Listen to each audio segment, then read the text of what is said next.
Apakah dengan orang yang mengikuti Quran Sunnah ini disebut dengan Wahabi? Apa Wahabi itu? Mesti ditanya kepada orang yang nanya ini.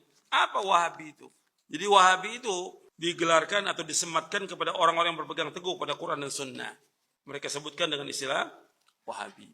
Namanya Muhammad bin Wahab. Beliau mencajdid agama ini karena di Jazirah Arab sudah banyak kesyirikan. Sudah banyak bid'ah. Syirik dan bid'ah itu banyak sekali sudah.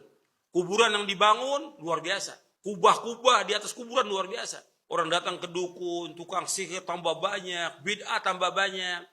Maka beliau datang untuk memperbaiki agama ini. Maka dibersihkan semuanya itu, kesyirikan-kesyirikan. Beliau bersama Muhammad bin Saud yang mendirikan negara Saudi. Jadi kan Saudi Arabia itu karena Saud yang pertama kali. Awalnya di daerah Dir'iyah, kecil, di kampung yang kecil, desa yang kecil. Berkembang terus sampai jadi negara Saudi. Dan ini manfaat. Yang tadinya orang banyak berbuat syirik, orang menyembah kubur, beliau dakwahkan. Yang tadi banyak perbuatan bid'ah, beliau jelaskan supaya tidak berbuat bid'ah. Tapi karena mengembalikan orang kepada Quran, Sunnah, menghilangkan kepercayaan kepada kesyirikan, kubur-kubur yang disembah oleh manusia, kemudian juga bid'ah-bid'ah yang dilakukan oleh manusia, supaya mengikuti Sunnah, nggak senang. Yang pertama kali nggak senang, iblis, nggak senang. Yang kedua orang-orang kafir nggak senang. Yang ketiga kuburiyun, para penyembah kubur nggak senang. Yang keempat ahlul ahwa, ahlul bidah nggak senang. Nah sekarang bagaimana supaya menjauhkan orang, sebagaimana kata Ibnu Qayyim, menjauhkan orang dari pemahaman yang benar ini? Apa yang pasti disematkan? Wahabi. Wahabi sematkan nggak pas. Karena namanya Muhammad bin Abdul Wahab, mestinya Muhammadi. Kalau nisbahnya mesti Muhammadi.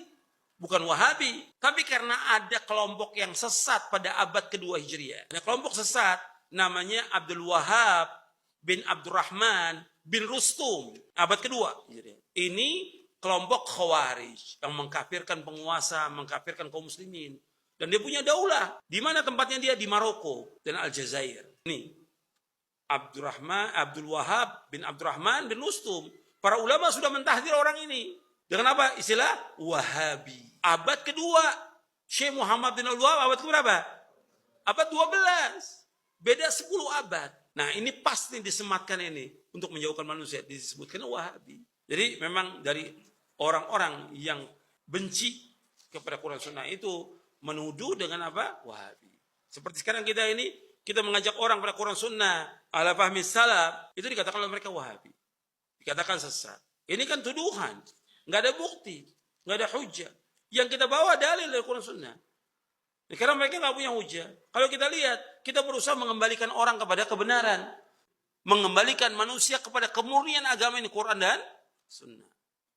Nah, kemudian kita dituduh dengan apa? Dengan Wahabi. Ya, ini nggak benar yang nuduhnya. Tuduhan ini apa? Untuk menjauhkan manusia dari Quran dan Sunnah.